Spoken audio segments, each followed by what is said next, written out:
Section 22 of Neighbourhood, A Year's Life in and About an English Village, by Tickner Edwards, November, Part 1. 1. No mirth, no cheerfulness, no healthful ease, no comfortable feel in any member, no warmth, no shine, no butterflies, no bees. November. It was the old vicar of Windlecombe who ironically quoted the lines as we went along our favourite path together, the path that runs between Arun River and the woods. The first frosts had come and gone, and left us in the midst of the usual revolutions and surprises. In a single day the ash trees had cast their whole weight of foliage to earth, green as in summer prime. Though as yet not a single leaf had fallen from the other forest trees, all had changed miraculously. The beechwoods looked like vast smouldering fires. Every elm stood up, clothed to its fingertips in shreds of gold leaf. Here and there in the wood a dash of vivid scarlet showed where a sycamore had been found and struck by the frost. Larch, willow, maple, birch, each added to the glowing prospect its individual shade of tawny brown or drab or yellow. We walked in a land where, for once, the sunshine seemed a superfluous thing, to turn the eye away for a little while from all that intolerable radiance, and rest it on the oak woods where a vestige of summer greenery endured, or on the cool grey stems of the stripped ash trees, was a pleasure I found myself furtively snatching as we went along, although I left the sentiment discreetly unexpressed. The old vicar stopped, removed his great white Panama, and mopped his forehead luxuriously. No warmth, no shine, he repeated. Now where in the world could the poor soul have lived who wrote that? And no bees? Why, I can hear them now, thousands of them. It was true enough, and with the bees were the November butterflies too, if he could only have seen them. In a sunny corner by the pathside stood an old pollard ash, its trunk rearing up out of the thicket, high over our heads, like a huge doubled fist thrust into a green gauntlet of ivy. It was only one tree among innumerable others in the wood, and the same stirring scene was enacting round each of them. Though with everything else the season was autumn, for the ivy it was the heyday of spring. The great tree above us was smothered in golden blossom, the nectar glistening in the sunshine, a rich honey scent burdening the still air.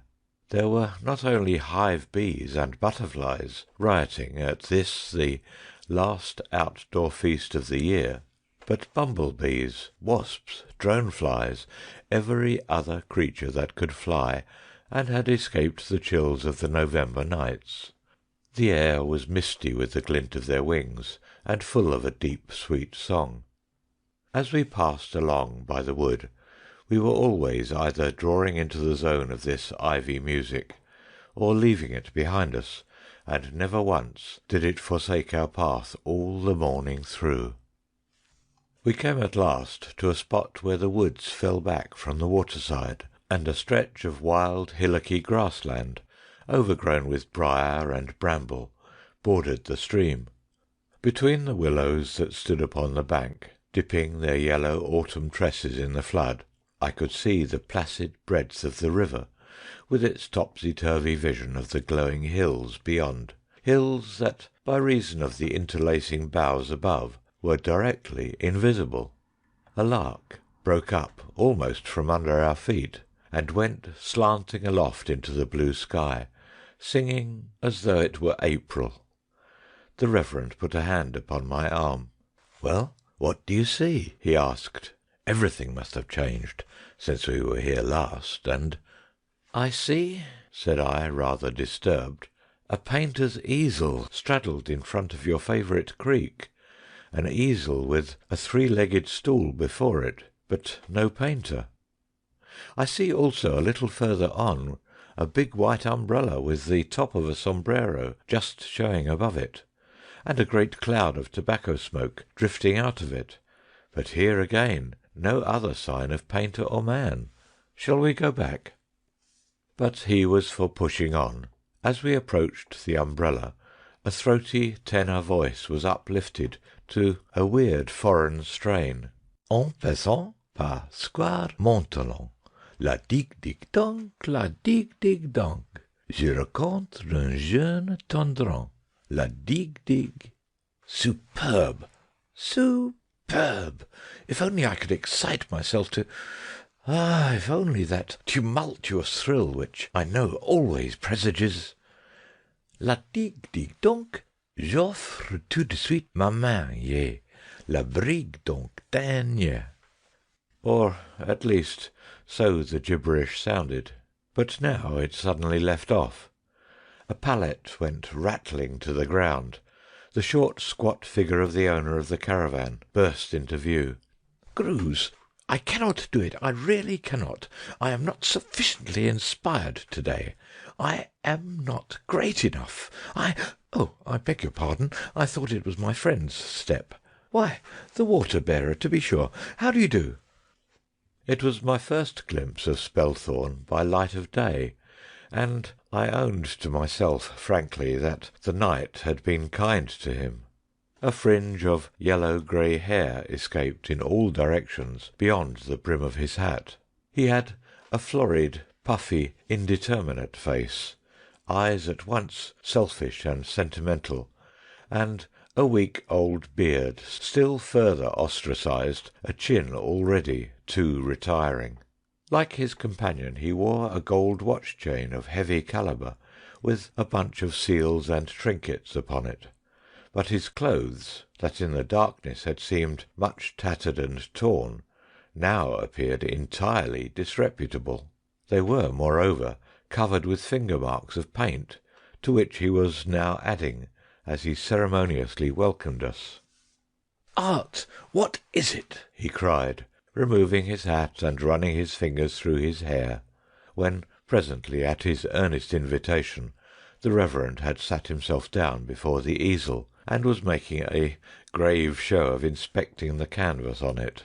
"And the artist, where is he?" He made a dramatic pause. "Where indeed?" quoth the Reverend, grimly staring before him. "You see this picture?" wagging a chrome-yellow thumb over the canvas. "9/10 of it are the work of one exalted day. The rest the unilluminated toil of a week. Strange that we should be made so, at one moment like Prometheus, stealing the very fire from heaven, and at the next... but only an artist can really comprehend." He filled his pipe with a resigned, quiet sadness. "Now, Gruz, that is my friend who is travelling with me," he went on. "Gruz, poor fellow, he never realizes the difficulties in his path, because, let me put it in the kindest way, because, well, the truth is, poor Gruz has mistaken his calling. No better fellow in the world, you know. A hard plodder, always trying, always doing his best. But, you see, that brings us back to what I said just now. Art and the artist. Where will you find them, and what are they?" A slight cough sounded in our rear. Looking round, I saw that the long, lean man had returned to his easel, unmarked by any of us. The Reverend got abruptly to his feet. "Well," said he, "you have a great responsibility. Supreme gifts in a man mean that much will be required of him. So bend your back to it. Good day." As we passed by the other easel, its owner looked up pleasantly, but his brush kept busily to work. "Don't go yet," he entreated. "I am so glad to... But you won't mind, will you, if I go on with... You see, I have not had very long at it this morning. Spelthorne, he was getting so anxious about the stew that I had to run back to the caravan, and... or else he would have... It wouldn't have done, of course, to let him go himself. When once he has got into the mood, the slightest little thing..." He rambled on thus, scarcely ever finishing a sentence, and all the while dabbing away industriously at his sketch. He, too, I had never yet beheld in daylight, but, unlike his friend, sunshine rather improved his appearance than otherwise. It could not fill up the gaps in his coat, nor had it a lustrating effect upon his linen, yet it revealed in his long cadaverous face, and in his mild, sad eyes, a delicacy, a sensibility that I had not remarked in them before. As he talked, the old vicar studied his voice attentively. "Spelthorne," he went on, in his curious, disjointed, breathless way, "Spelthorne, his work is so immeasurably, he has such a demand for it that, and I am always so glad, of course, to do any little thing to save him trouble. I really think no man in the world ever had a better friend." The Reverend was standing close behind him now. He laid a hand gently on Grews's dilapidated shoulder. "Don't hurry," he said. "At least, don't hurry with your mind. Above all, don't worry. It is all coming beautifully. When did you see your doctor last?" The question, unexpected as it was by myself, seemed to surprise Grews infinitely more. The blood got up into two bright points in his cheeks. His brushes rattled against his palate. He looked round at the old vicar tremulously. "Doctor? Why, what makes you think I'm very well indeed. Never better." He stopped, looking up into the sightless, kindly blue eyes that appeared to be as steadily gazing down into his. There was a moment's silence, and then, if I ever saw real untrammelled joy spring into a human face, I saw it in his. "Do you really think so?" he cried. "You think well, sometimes lately I have thought myself that—" Spelthorne's voice grumbled out from behind the umbrella. "Now, my dear Grews, have I not frequently told you that, though I am willing to lend you anything I have, I always expect—" Grews sprang to his feet. "It is his cadmium," he whispered, horrified. "I borrowed it, and never— How very annoying for him." "Now, there is a strange thing," said the Reverend musingly, as we trudged on our way together. "A man well on in a rapid decline, and neither knowing nor caring about it, as glad indeed to hear the thing confirmed as if someone had left him a legacy. A month, did you say? Then he may never go out of Windlecombe by the road." We made a long day's round, taking meadow, riverside, wood, and downland in our walk, and reaching home again only when the lights were beginning to star the misty coombe, for we had a special object in our journey. To the townsman it may well seem as fruitless a task to seek wild flowers in November as to go gathering nuts in May. Well, here is a list of what we found in one November day's ramble about a single village in Highland Sussex. 57 distinct species, and of many we could have gathered, not single flowers, but whole handfuls had we willed. Nor is the list an exhaustive one, either for the district or the time of year. Bringing more eyesight, leisure, and diligence to the task, no doubt a fuller inventory could be made in any mild season.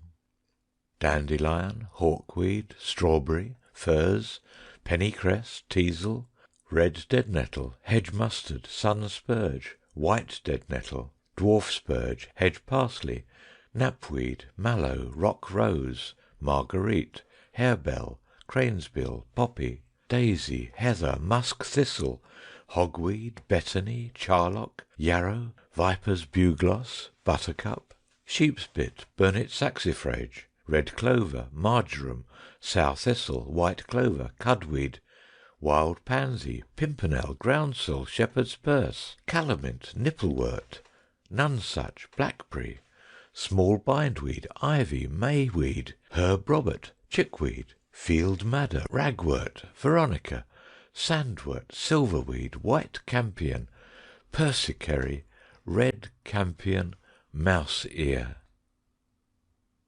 End of section 22. Please subscribe to update new videos. Please share and like if you enjoyed the video. Thanks so much.